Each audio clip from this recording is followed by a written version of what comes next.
Halo, assalamualaikum warahmatullahi wabarakatuh. Berjumpa lagi dengan Daring Mat channel yang senantiasa menemani kalian dalam belajar baik CPNS maupun P3K. Oke, kita masih bahas untuk minggu-minggu ini untuk P3K ya.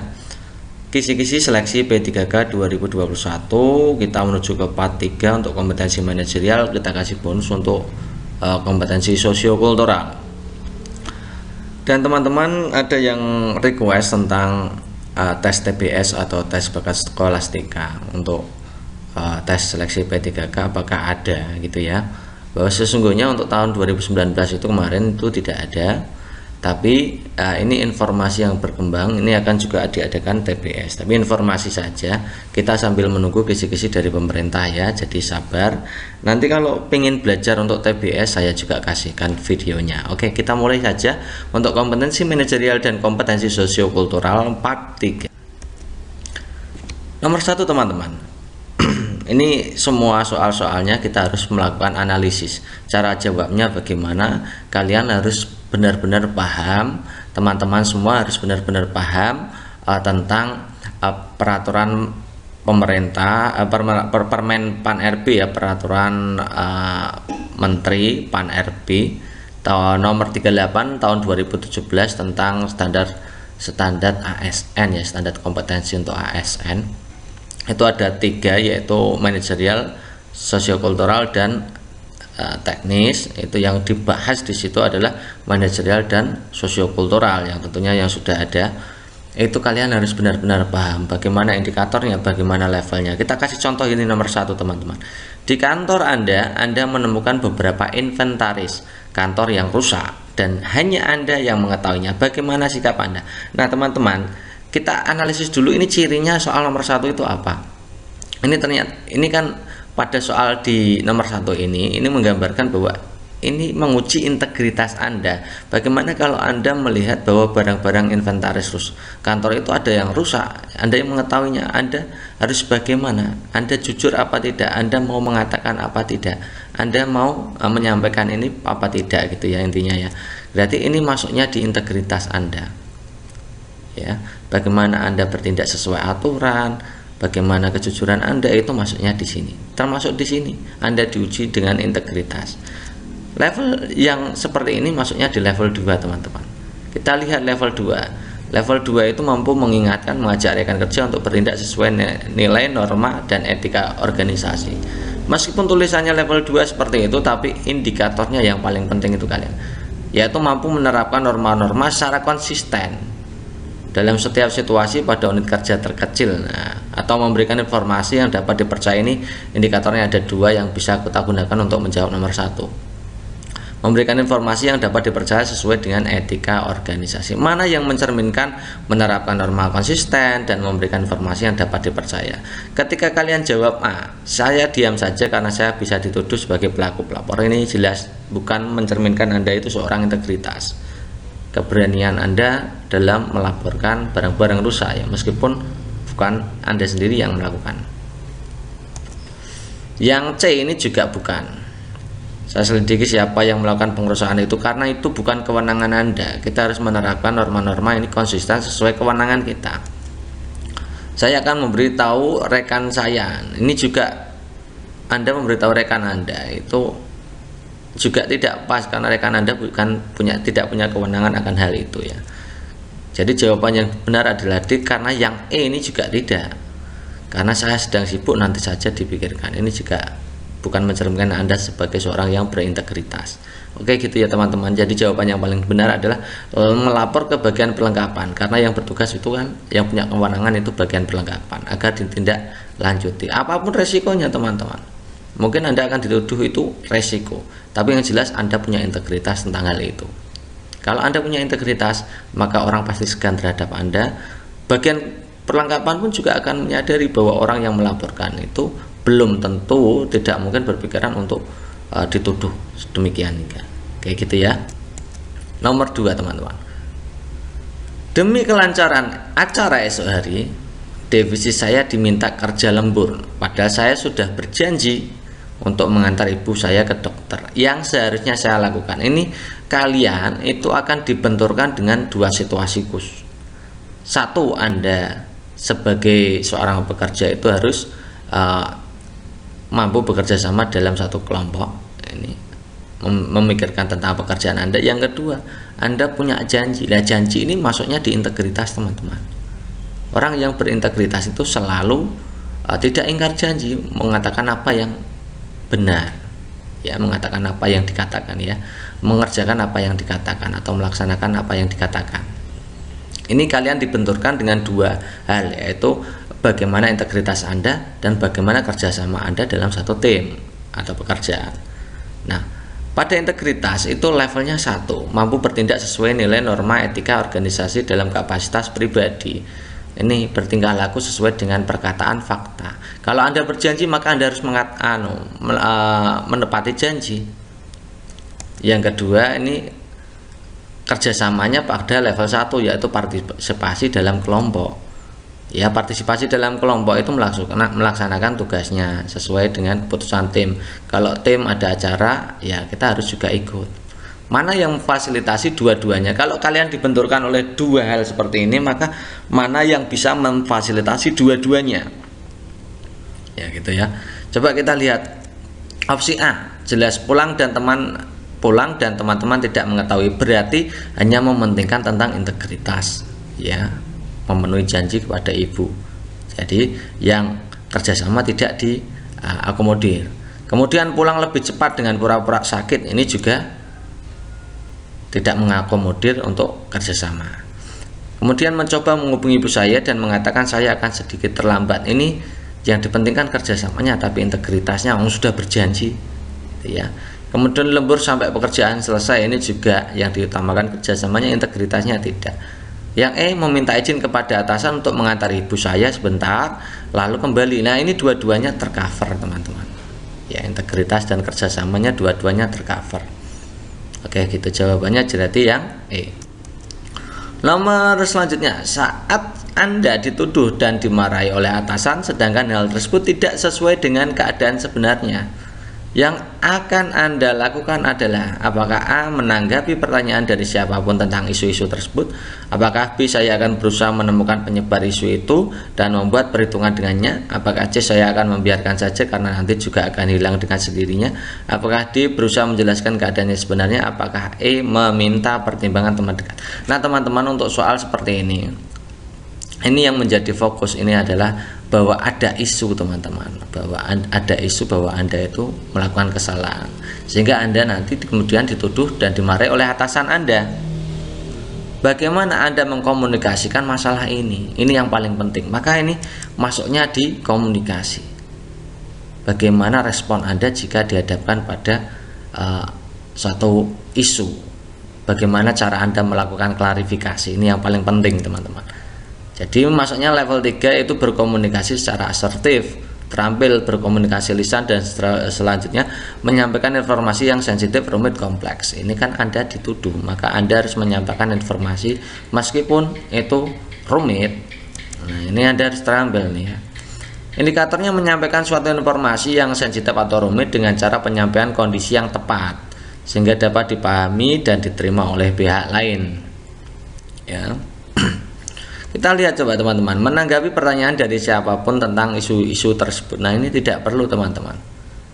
Yang menanggapi pertanyaan dari siapapun, ini kan ya tidak pas ini, ya. Kemudian saya akan berusaha menemukan penyebar isu itu untuk membuat perhitungan dengannya. Ini juga bukan. Saya akan membiarkan saja karena nanti akan hilang dengan sendirinya. Ini berarti bukan wujud Anda melakukan klarifikasi.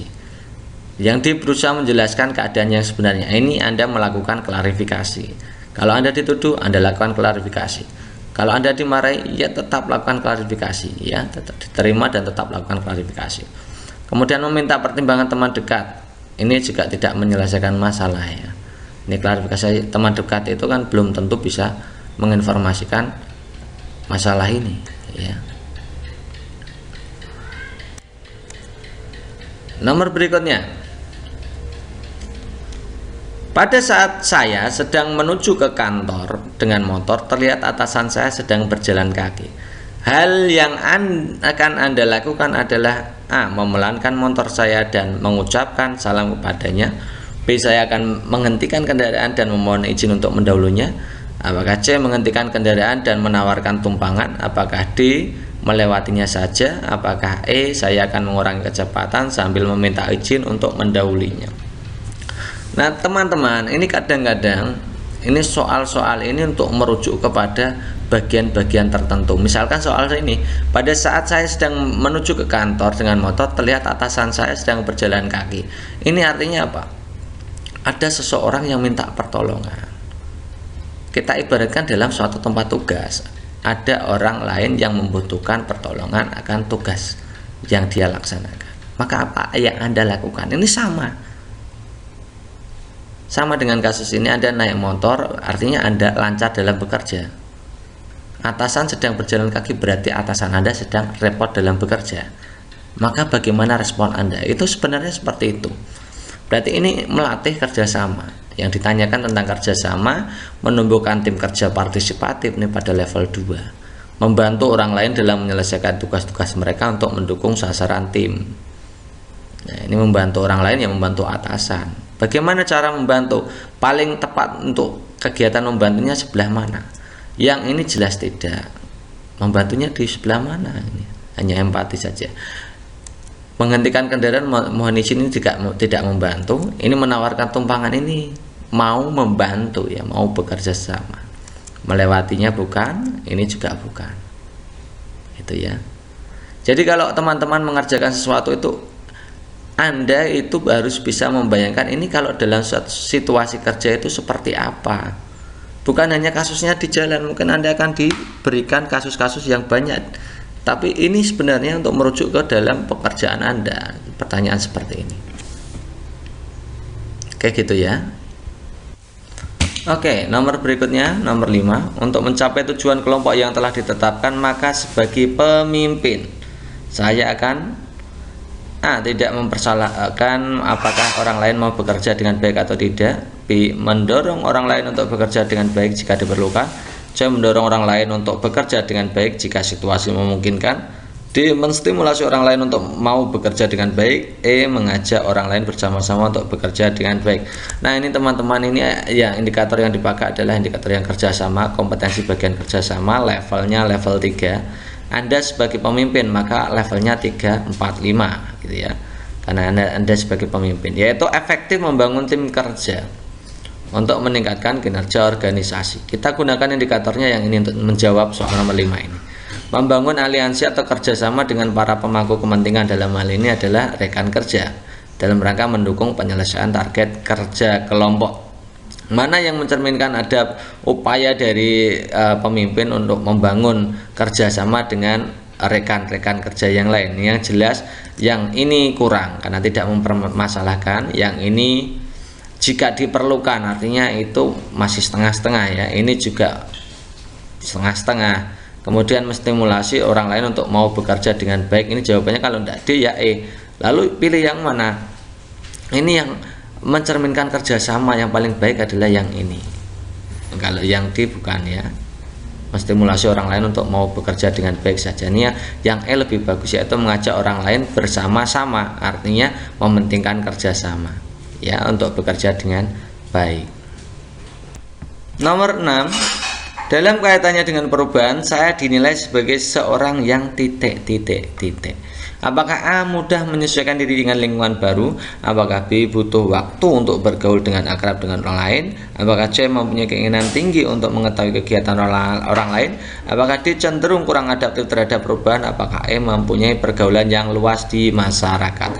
Nah, ini terkait dengan perubahan, maka indikator yang digunakan adalah mengelola perubahan pada level 2, yaitu proaktif beradaptasi mengikuti perubahan. Indikatornya apa? Cepat dan tanggap menerima perubahan. Ini salah satu ciri dari orang yang pandai mengelola perubahan.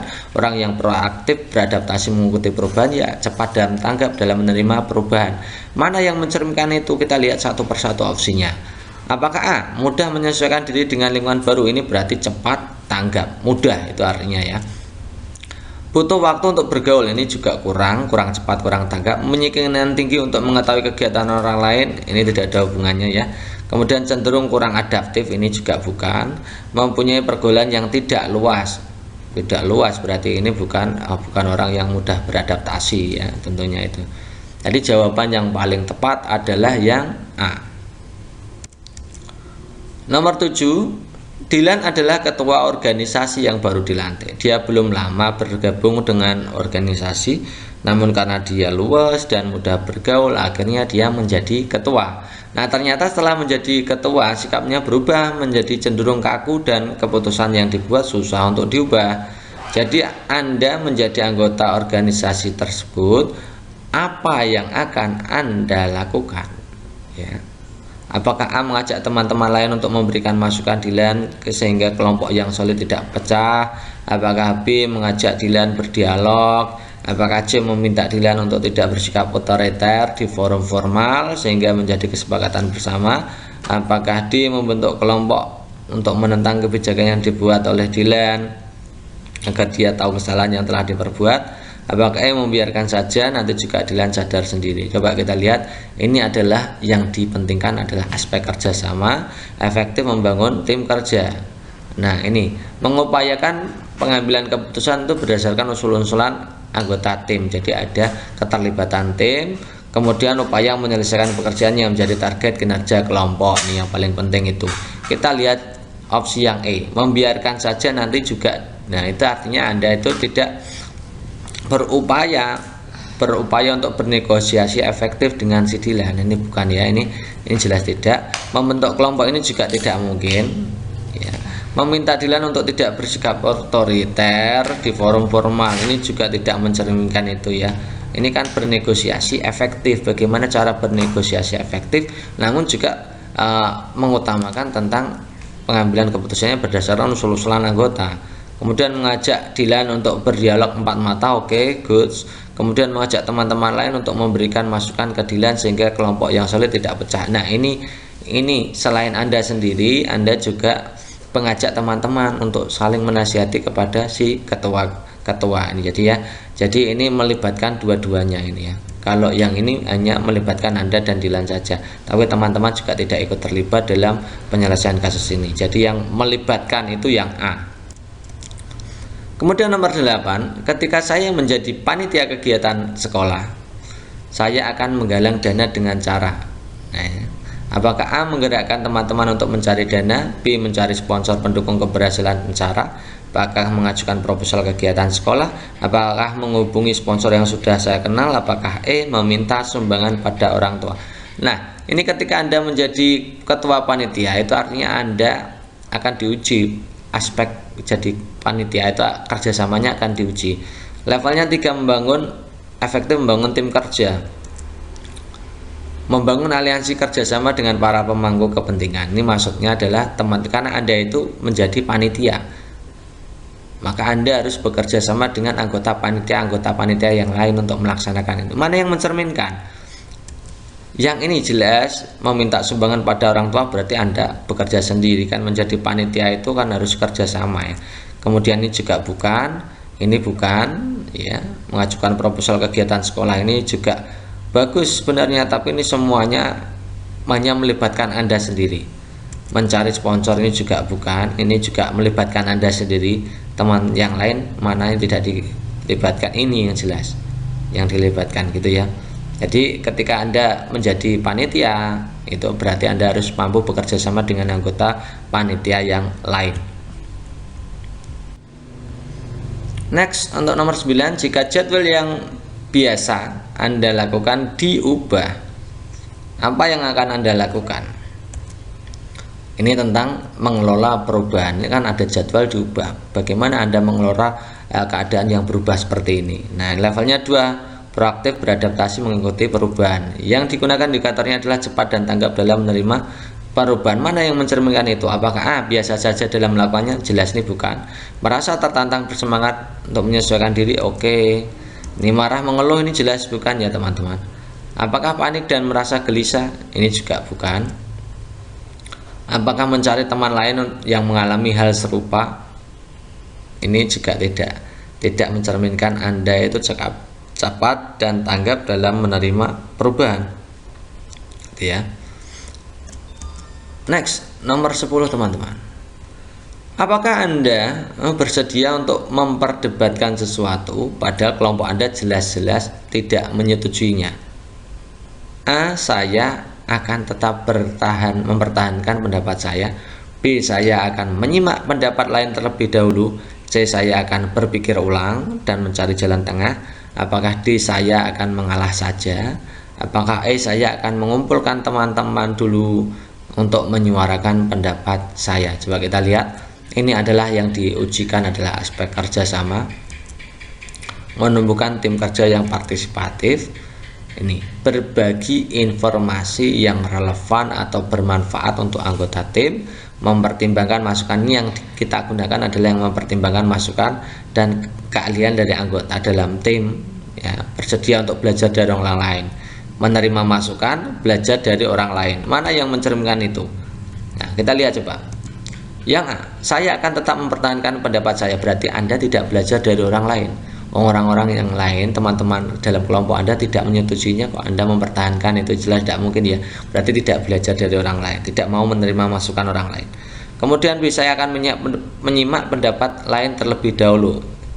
Ini juga bagus sebenarnya, bagus. Kita saya akan mengalah saja, ini juga bukan mengalah, ya. Ini harus menerima masukan tapi belum tentu mengalah, kan, ya. Saya akan mengumpulkan teman lebih dahulu untuk menyuarakan pendapat saya. Ini juga tidak layak, ya, tidak bagus. Ini jawaban yang benar antara B dan C, tapi yang paling bagus adalah saya akan berpikir ulang. Itu artinya Anda melakukan introspeksi diri, menerima masukan dari orang lain, kemudian bersedia belajar dari orang lain, mencari jalan tengah. Ini artinya belajar dengan orang lainnya di situ. Jadi B dan C bagusnya yang C. Nomor 11, Anda sedang mengemudikan kendaraan. Tiba-tiba handphone Anda berdering. Apa yang akan Anda lakukan? Apakah A. menepi untuk mengangkat handphone? Apakah B. menyuruh rekan yang di samping Anda untuk mengangkatnya? Apakah C. membiarkan saja sampai ke tempat tujuan? Apakah D. mematikan handphone karena mengganggu konsentrasi saat bekerja? Apakah E. segera mengangkatnya karena membuat Anda tidak fokus bekerja? Ini adalah menguji bagaimana Anda mengambil suatu keputusan di saat, ini simulasinya di jalan, ya. Jadi ini nanti tujuannya, ya, kalau Anda di tempat kerja bagaimana? Ini kan sama saja, ya. Ini yang diuji adalah mengumpulkan informasi untuk bertindak sesuai kewenangan. Maksudnya bagaimana? Ini mengenali situasi atau pilihan yang tepat untuk bertindak. Ini maksudnya di situ. Bagaimana Anda bertindak pada situasi seperti ini, ya. Kenal terhadap situasi. Misalkan Anda mengemudikan kendaraan, handphone berdering. Nah, kalau Anda langsung angkat telepon itu jelas membahayakan pengendara yang lain, membahayakan Anda sendiri juga, ya, karena Anda tidak konsentrasi dalam berkendara. Oke, kita lihat opsi yang tepat. Yang ini segera mengangkatnya karena membuat Anda tidak fokus bekerja. Ini alasannya benar, tapi segera mengangkatnya artinya pasti Anda tidak akan fokus ketika mengangkat. Mematikan handphone ini juga situasinya atau pilihannya tidak tepat, ya. Mematikan handphone itu memang bagus, tapi ini penting tidak. Jangan-jangan ini adalah suatu berhubungan dengan pekerjaan penting sementara Anda tidak bisa mengangkat handphonenya, ya. Membiarkan saja sampai ke tempat tujuan ini juga tidak bisa mengenali situasi. Kemudian menyuruh rekan yang di samping Anda untuk mengangkatnya, ini juga tidak ada hubungannya, ya, situasinya. Yang ada hubungannya kalau orang lain menelpon, ya pasti berhubungan dengan Anda, bukan teman Anda. Nah, ini yang paling tepat adalah yang ini, menepi untuk mengangkat handphone. Artinya apa? Anda tahu bahwa kalau menepi itu aman, ya, aman. Terus mengangkat telepon itu berarti Anda itu juga melaksanakan apa itu namanya? Mungkin Anda akan mengenali bahwa itu adalah dari bos Anda atau terkait pekerjaan Anda yang sangat urgent, gitu, ya. Nomor 12. Menurut Anda, kemampuan bekerja yang tinggi diperlukan ketika apa? Apakah A. saat dalam keadaan terdesak? Apakah B. kapan saja saat kita bertugas? Apakah C. bila situasi dan kondisi memungkinkan? Apakah D. bila diminta oleh atasan? Apakah E. ketika ada imbalan? Jadi yang diuji adalah tentang orientasi pada hasil, ya. Berupaya meningkatkan hasil kerja pribadi yang lebih tinggi dari standarnya, menetapkan dan berupaya mencapai standar kerja pribadi yang lebih tinggi, ya. Mana yang mencerminkan itu? Yang jelas saat dalam keadaan terdesak ini berarti Anda tidak punya standar kerja yang tinggi. Ini yang bagus. Kapan saja ketika bertugas kita harus bisa berupaya mencapai standar kerja pribadi yang lebih tinggi. Ini juga tergantung dengan situasi, ini juga tidak. Bila diminta atasan ini berarti tergantung dengan atasan, jika bukan. Ketika ada imbalan setimpal ini juga bukan. Oke, next berikutnya. Ada soal begini teman-teman, ketika Anda diminta saran oleh teman yang sudah berhasil dalam usahanya, Anda akan menyarankan agar apakah A. meningkatkan kemampuan dan pengetahuan, apakah B. memanfaatkan orang lain yang lebih berpengalaman dalam berpengetahuan luas, apakah C. berusaha memperoleh dukungan dari pihak luar, apakah D. bekerja sama dengan orang yang berwawasan luas, apakah E. mengikuti saja suratan nasib. Nah, bagaimana situasi Anda ketika Anda diminta saran oleh teman yang sudah berhasil dalam usaha? Artinya apa? Teman Anda itu menganggap Anda itu penting dalam memberikan saran. Berarti ini kaitannya dengan pengembangan diri dan orang lain. Jadi kita itu akan diuji bagaimana mengembangkan pada soal ini adalah mengembangkan orang lain. Nah, karena statusnya ini Anda diminta saran, artinya Anda itu dianggap itu penting saran Anda. Nah, ini pada levelnya adalah level ini meningkatkan kemampuan bawahan dalam arti ini adalah teman kerja juga dianggap meningkatkan kemampuan teman kerja, tidak hanya bawahan ya, untuk dengan memberikan contoh dan penjelasan cara melaksanakan suatu pekerjaan. Indikator yang dipakai adalah meningkatkan kemampuan bawahan. Bawahan di sini tidak hanya bawahan, tapi teman yang minta saran itu juga dianggap sebagai bawahan. Memberikan contoh, instruksi, penjelasan, petunjuk praktis yang jelas kepada bawahan dalam menyelesaikan suatu pekerjaan. Dalam hal ini meminta saran yang sudah berhasil ini ia juga masuk dalam hal itu. Mana yang mencerminkan meningkatkan kemampuan? Kita lihat ini ya, meningkatkan kemampuan dan pengetahuan jelas ini ya. Berarti menyarankan orang lain untuk meningkatkan kemampuan dan pengetahuan. Ini memanfaatkan orang lain berarti Anda tidak berusaha untuk mengembangkan orang lain. Kemudian berusaha memperoleh dukungan dari pihak luar ini bukan ya. Bekerja sama dengan berwawasan luas ini juga bukan, karena ini situasinya adalah pengembangan orang lain. Kemudian mengikuti saja suratan nasib, berarti ini fokusnya Anda pada diri sendiri, padahal di situ pada soal adalah pengembangan terhadap orang lain. Jadi jawaban yang paling tepat adalah yang A. Oke, lanjut nomor soal berikutnya. Suatu hari saya mendapatkan tugas yang sepele. Jadi dia mendapatkan tugas yang sepele gitu ya maksudnya ya. Sikap saya adalah titik-titik. Apakah marah karena kemampuan saya dianggap rendah? Apakah saya harus sedih karena saya merasa tidak dianggap oleh perusahaan? Apakah C. melimpahkan tugas tersebut pada rekan lain yang kapasitasnya lebih tepat? Apakah D. segera menyelesaikan tugas dengan sepenuh hati? Apakah E. meminta atasan untuk memberikan tugas lain yang sesuai? Ini jelas, ini tentang orientasi hasil, yaitu bertanggung jawab untuk memenuhi standar kerja. Nah, indikator yang dipakai menyelesaikan tugas dengan tuntas dan dapat diandalkan. Kalau dapat tugas ya selesaikan gitu ya. Mana yang mencerminkan itu? Ini yang jelas yang A, tidak marah-marah, sedih, tidak melimpahkan, ini juga tidak merupakan bukti bahwa Anda dapat diandalkan. Yang D ini yang bagus. Kemudian yang E ini juga bukan, meminta atasan untuk memberikan tugas, ini jelas bukan gitu ya. Oke, next nomor 15. Dalam pengambilan keputusan saya suka titik-titik-titik. Ini berarti diuji Anda dalam proses pengambilan keputusan. Indikator yang dipakai itu. Kemudian ini masuknya di level 2, yaitu melakukan analisa mendalam dalam mengambil keputusan. Jadi sebelum mengambil keputusan itu harus melakukan analisa. Salah satu indikator yang dipakai adalah membuat keputusan operasional berdasarkan kesimpulan dari berbagai sumber informasi. Sumber informasi ini ya teman-teman Anda, tim kerja Anda, keterlibatan anggota Anda. Itu yang paling penting itu. Bagaimana Anda membuat keputusan, tapi juga mempertimbangkan dari sumber-sumber informasi dari rekan kerja Anda, dari apapun ya, untuk menyelesaikan itu. Nah, dalam proses pengambilan keputusan mana yang mencerminkan itu? Nah, kita lihat coba. Mempercayakan keputusan pada kelompok, ini jelas Anda tidak bisa mengambil keputusan secara tepat, karena ini malah pelimpahan keputusan ya. Menciptakan suasana agar orang tidak berani mengungkapkan pendapatnya, ini juga bertentangan dengan mengambil kesimpulan dari berbagai sumber informasi. Anda malah menutup peluang itu. Kemudian mengusahakan agar pendapat saya diterima, ini juga bukan, ya. Harus bisa mengambil kesimpulan dari berbagai sumber informasi. Mengambil alih proses pengambilan ini cenderung otoriter, yang ini ada keterlibatan ini. Jadi Anda itu mengambil keputusan, tapi juga mengambil keputusan berdasarkan berbagai sumber, termasuk keterlibatan teman Anda, itu ya.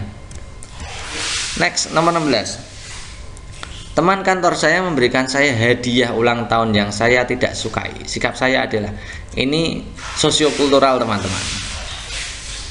Levelnya aktif mengembangkan sikap menghargai, menekankan persamaan dan persatuan.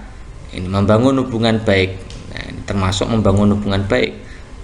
Memberikan hadiah, bagaimana sikap Anda, bagaimana Anda dalam menjalin hubungan baik dengan teman kantor Anda. Meskipun teman kantor Anda itu memberikan hadiah yang tidak Anda sukai, mana yang mencerminkan kegiatan yang membangun hubungan baik terhadap teman. Memberikan hadiah tersebut kepada orang lain, ini berarti Anda tidak menghargai pemberian teman. Menyimpan, tidak menyentuhnya, ini juga bukan wujud menghargai. Menggunakan, menyenangkannya, ini kan harusnya menggunakan, ya tidak hanya bertujuan untuk menyenangkannya, tapi juga harus dipakai ya. Menyimpan sebagai kenang-kenangan juga tidak bagus. Yang paling bagus adalah ini, menggunakan untuk keperluan. Ini wujud dari membangun hubungan baik antar individu gitu ya. Kemudian nomor 17, ketika sedang santai di rumah, saya melihat seorang ibu yang bersepeda motornya macet ya. Yang sepeda motornya macet, sedangkan bengkel terdekat berjarak 100 meter dari rumah. Yang akan saya lakukan adalah, apakah menunggu saja apa yang akan dilakukan ibu tersebut? Kejam ya, menunjukkan bahwa 100 meter lagi ada bengkel, jauh ya, hanya ditunjukkan. Kemudian yang C menanyakan apa yang terjadi, membantu membawakan sepeda motor itu ke bengkel. Apakah E memanggil petugas bengkel? Ini juga terkait dengan sosiokultural, bagaimana Anda aktif mengembangkan saling menghargai, menekankan persamaan dan persatuan. Ini fokusnya di persatuan teman-teman. Saling membantu, yang menampilkan sikap yang peduli. Mana yang mencerminkan sikap paling peduli yang mana? Kalau yang ini menunggu saja berarti Anda tidak peduli. Ini menanyakan apa yang terjadi, ini juga kurang peduli. Menunjukkan bahwa 100 meter lagi ada bengkel, ini kurang peduli juga. Memanggil petugas bengkel ini tidak mungkin ya. Tidak mungkin. Yang paling bagus adalah membantu membawakan sepeda motor itu ke bengkel. Ini sikap, perilaku sikap Anda dalam bersosial, dalam berperilaku dengan kepedulian.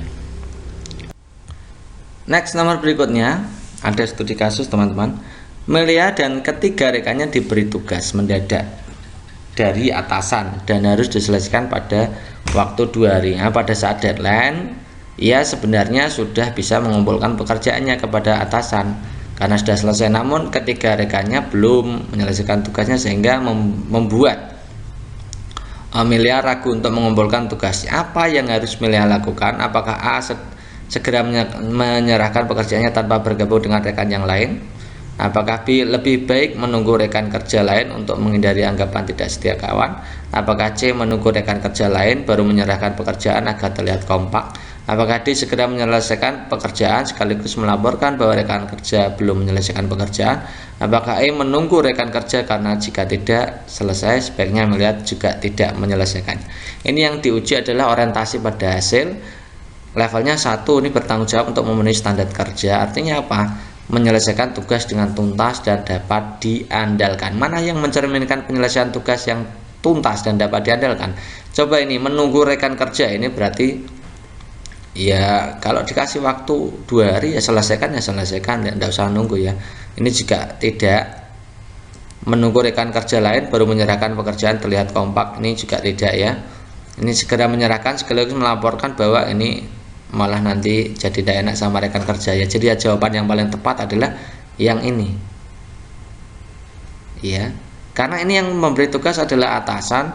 Pekerjaannya beda-beda, bukan pekerjaan tim gitu ya. Kalau pekerjaan tim maka harus diselesaikan bersama-sama. Berikutnya next, nomor 19, yaitu suatu hari atasan Anda sedang meninggalkan kantor lebih awal karena ada urusan mendadak dan Anda diminta untuk mengawasi pegawai lain karena atasan Anda mendapat laporan bahwa banyak karyawan yang sering terlambat dan pulang kantor lebih cepat. Nah, saat atasan Anda pergi, ternyata Anda menemukan 2 pegawai yang datang terlambat, 3 orang pulang lebih awal. Apa yang akan Anda lakukan untuk mengatasi pegawai yang tidak disiplin tersebut? Nah, ini artinya Anda diberikan kewenangan. Bagaimana Anda menjelaskan sikap integritas Anda? Masuknya di level 2, mampu mengingatkan, mengajak rekan kerja bertindak sesuai nilai, norma, etika organisasi. Indikator yang dipakai adalah indikator yang nomor 1, 2.1 ya. Mengingatkan rekan kerja untuk bertindak sesuai nilai, norma, etika, organisasi dalam segala situasi dan kondisi. Kemudian mengajak orang lain untuk bertindak sesuai etika dan kode etik ya. Ini pada posisi ini yang mencerminkan mengingatkan rekan kerja, juga mengajak rekan kerja. Itu yang mana? Yang ini mencatat pegawai yang tidak disiplin, dilaporkan kepada atasan. Ini kurang ya. Kemudian diam saja juga tidak. Ini mengingatkan secara tidak formal, ini juga bukan mencerminkan Anda berintegritas. Kemudian menegur, mengatakan bahwa Anda akan mengatakan, ini juga tidak tepat. Nih, menegur, ini berani menegur karyawan tidak disiplin tersebut sesuai kewenangan. Ini artinya Anda itu mau mengajak orang lain untuk bertindak sesuai etika dan kode etik. Nomor 20, terkait pada suatu kesanggupan melakukan hal tertentu, pada umumnya saya akan A. dalam waktu yang sama melakukan berbagai kegiatan, B. hanya melakukan kegiatan yang relevan dengan kegiatan utama, C. melakukan kegiatan lain sekedar sebagai selingan, D. lebih banyak melakukan kegiatan lain yang baru, E. menolak kegiatan lain sebelum tugas terselesaikan. Ini soalnya adalah terkait dengan orientasi hasil. Bertanggung jawab untuk memenuhi standar kerja, artinya menyelesaikan tugas dengan tuntas dan dapat diandalkan. Mana yang mencerminkan tugas tuntas dan dapat diandalkan? Nih, melakukan kegiatan lain sekedar sebagai selingan, ini jelas bukan. Ini lebih banyak melakukan kegiatan baru, ini tidak mencerminkan tuntas. Hanya melakukan kegiatan yang relevan dengan kegiatan utama, ini juga bukan.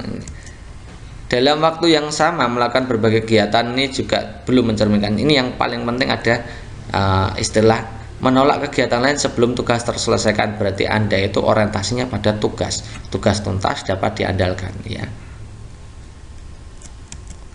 Nomor 21, Anda dan tim diberikan tugas baru oleh pimpinan, namun semua anggota tim belum memahami maksud dan cara mengerjakan tugas baru tersebut. Sikap Anda adalah A. Saya yakin bahwa para anggota tim juga dapat belajar sendiri untuk memahami cara penyelesaian tugas baru tersebut. B. Saya akan mempelajari tugas tersebut lalu membagi pengetahuan saya kepada orang lain, kepada anggota tim lain. C. Saya akan meminta bantuan rekan kerja yang paling pandai untuk mempelajari tugas-tugas tersebut kemudian menjelaskan pada semua anggota tim. D. Kami mengerjakan bersama-sama tugas tersebut sesuai dengan pemahaman kami. Bila ada kesulitan, kami akan menyelesaikan secara bersama-sama. E. Pimpinan yang memberikan tugas sebaiknya menjelaskan terlebih dahulu bagaimana mengerjakan tugas tersebut ya. Dimana ini adalah salah satu soal untuk menguji orientasi hasil Anda. Berupaya meningkatkan hasil kerja yang lebih tinggi dari standar kerja yang ditetapkan dengan indikator memberi contoh kepada orang-orang di unit kerjanya untuk mencoba menerapkan metode kerja yang lebih efektif ya. Ini karena ada situasi cara mengerjakan tugas baru, mana yang mencerminkan Anda itu mampu memberi contoh kepada orang-orang di sekitar unit kerja Anda, teman-teman Anda mencoba menerapkan metode kerja yang baru tersebut. Nah, kalau saya yakin bahwa ini tidak mencerminkan Anda memberi contoh ya. Kemudian ini juga bukan saya akan meminta bantuan rekan kerja yang pandai. Ini fokusnya malah Anda meminta bantuan yang lebih pandai, pada Anda sendiri harus memberi contoh. Mana yang mencerminkan memberi contoh? Kami mengerjakan bersama-sama tugas sesuai pemahaman kami. Bila ada ini juga tidak mencerminkan memberi contoh. Kemudian ini juga tidak mencerminkan memberi contoh. Yang jelas yang B ini yang saya akan mempelajari tugas tersebut lalu membagi pengetahuan saya kepada anggota tim lain. Jadi Anda itu proaktif memberikan contoh, menerapkan metode gitu ya. Next, nomor 22. Akhir-akhir ini banyak tayangan di televisi yang isinya kurang mendidik. Melihat fenomena tersebut menurut saya adalah A. Ingin menutup hak siar semua stasiun televisi. B. Ingin protes pada semua stasiun televisi untuk mengganti tayangan lebih banyak. C. Ingin menghujat semua stasiun televisi di media massa. D. Ingin menggalang massa untuk melakukan demo terhadap pemerintah untuk segera mengambil kebijakan. Apakah E. Ingin mengajak pihak-pihak yang berwenang dan terkait untuk membahas kelayakan tayangan tersebut? Nah, ini adalah terkait dengan sosiokultural. Levelnya 3, melakukan promosi, mengembangkan sikap toleransi dan persatuan, ya, menjadi mediator untuk menyelesaikan konflik. Dalam hal ini, konflik yang terjadi adalah bahwa banyak tayangan televisi yang tidak mendidik.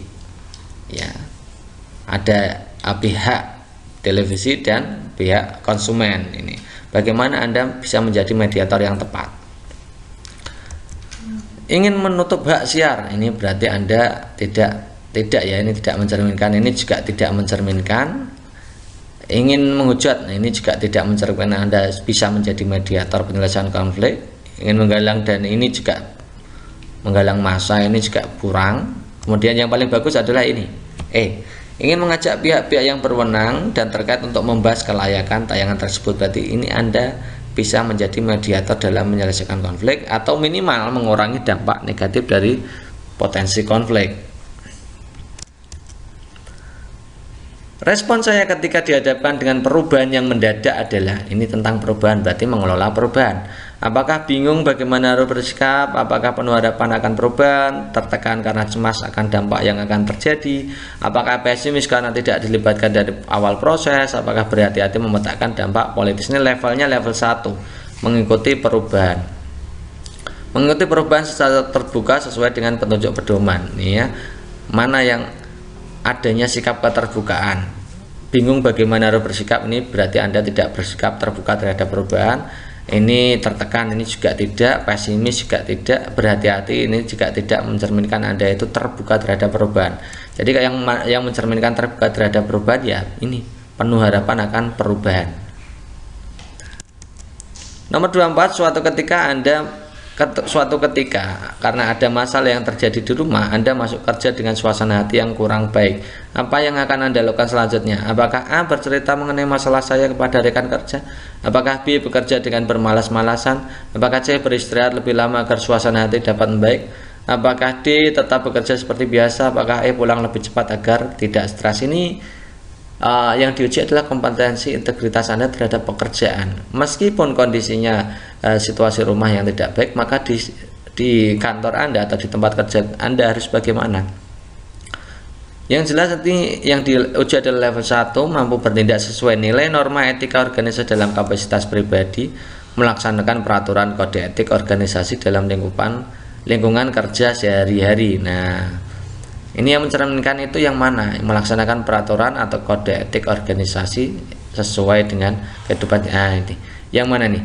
Yang E, pulang lebih cepat, ini juga tidak mencerminkan Anda itu punya integritas. Ini juga tidak, ini bukan, yang ini bukan, yang jelas ini tetap bekerja seperti biasa. Nomor 25, Anda adalah seorang anggota dari sebuah organisasi yang memiliki aturan bahwa setiap anggotanya dilarang untuk menggunakan fasilitas organisasi tanpa izin. Suatu ketika karena suatu alasan Anda melanggar peraturan tersebut dan mendapatkan teguran, sehingga sikap Anda adalah titik-titik. Apakah A. memberi alasan yang dapat diterima mengapa saya melanggar peraturan tersebut? B. saya akan menerima teguran tersebut karena memang salah meskipun akan menghadapi konsekuensi untuk dibenci oleh anggota lain?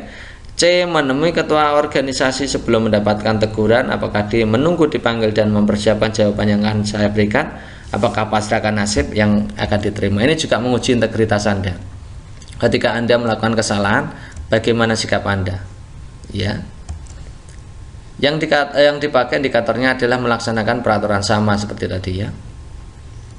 Kalau Anda salah, berarti Anda harus punya tanggung jawab untuk bertanggung jawab akan kesalahan Anda. Kalau ini memberi alasan yang dapat diterima mengapa saya melanggar, ini juga tidak. Pasrah ini bukan, menunggu dipanggil dan mempersiapkan jawaban ini juga bukan. Ini juga bukan. Yang paling tepat adalah yang ini. Anda mencerminkan sikap integritas. Kalau Anda salah, Anda mendapatkan teguran, Anda mau untuk ditegur, kemudian bersedia menghadapi konsekuensi untuk apa yang Anda langgar tersebut, meskipun konsekuensinya itu dibenci oleh anggota lain. Nomor 26, setelah bekerja selama beberapa tahun di perusahaan Google, Tokijan dipindah ke bagian lain yang orangnya sama sekali baru dan tidak dikenal sebelumnya. Jika Anda sebagai Tokijan, apa yang akan Anda lakukan? Ini terkait dengan pemberian tugas, artinya orientasi pada hasil, bertanggung jawab untuk memenuhi standar kerja, menyelesaikan tugas dengan tuntas dan dapat diandalkan. Mana yang mencerminkan itu? Menerima dengan kecewa, ini jelas bukan. Memprotes kepindahan, ini juga bukan. Mogok kerja, bukan. Ini juga tidak tepat. Ya, ini yang mengerjakan tugas yang menjadi job desk saya di bagian itu. Selesai. Oke teman-teman, itu saja yang bisa kita sampaikan untuk pertemuan kali ini.